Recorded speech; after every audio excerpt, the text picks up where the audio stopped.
Everyone welcome back to my channel. हजुर सबैलाई मेरो ब्लगमा स्वागत छ। आज चाहिँ मेरो गाडीको टायर पङ्चर भएको थियो, लामो भिडियोहरू छैन, त्यही छोटो मिठो भिडियो बनाएको छु। सबैले हेरेर साथ दिनु होला। भिडियो मन पर्यो भने लाइक कमेन्ट सेयर अनि च्यानललाई पनि सब्सक्राइब गरिदिनु होला। धन्यवाद।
Hello everyone, good morning. Welcome back to my channel. Jadi मेरो टायरहरु सबै पनि जर्सँग थियो, टायर सबै बनाइयो। चाहिँ म हिँडेको यहाँबाट मकाउनको लागि निस्किन आएको। आफ्नो सबै भयो मेरो काम फिनिस भयो, अब निस्किने आइपुग्ला। अनि हजुर हेर्दै गर्नु होला, च्यानललाई साथ सपोर्ट अनि माया दिनु होला है।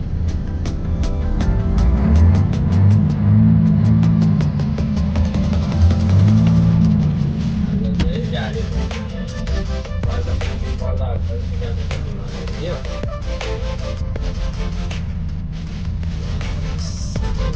यो अब गाडी सबै टायर पनि बनायो।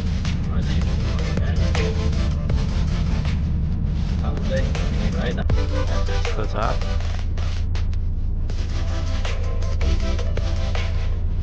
म चाहिँ यहाँनिरै हो टायर बनाएर बसेको।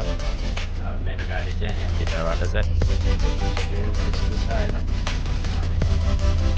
यता रियाद जाने बाटो, यता कसैबाट आउने गाडीहरू, दबाङ जाने बाटो। म चाहिँ रियाद दबाङ 200 किलोमिटर 200 पुगिरहने छु।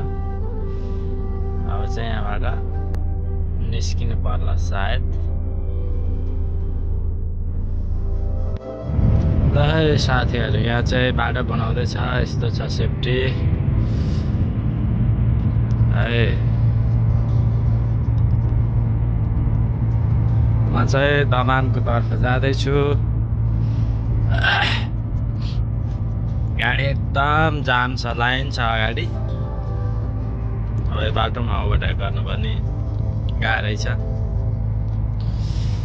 त्यही भएर अब आरामसँग गइन्छ। हिजो बेलुका राति लोड गरेको यो अब यो खाली गरेर बेलुका अर्को एक लोड गरिन्छु होला सायद। यतिभन्दा चाहिँ अरू चाहिँ गरिँदैन।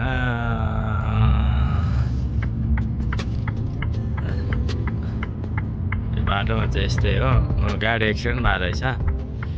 मामा बसिरहेको छ अगाडि। सानो गाडी गएर जोतेछ उतातिर। ल हे साथीहरू, दमाम जाने बाटोको जाम। यो बाटोमा यतिको जाम कहिलेसम्म हुने होला यार? जाम मुक्त कहिले हुने होला यो बाटो?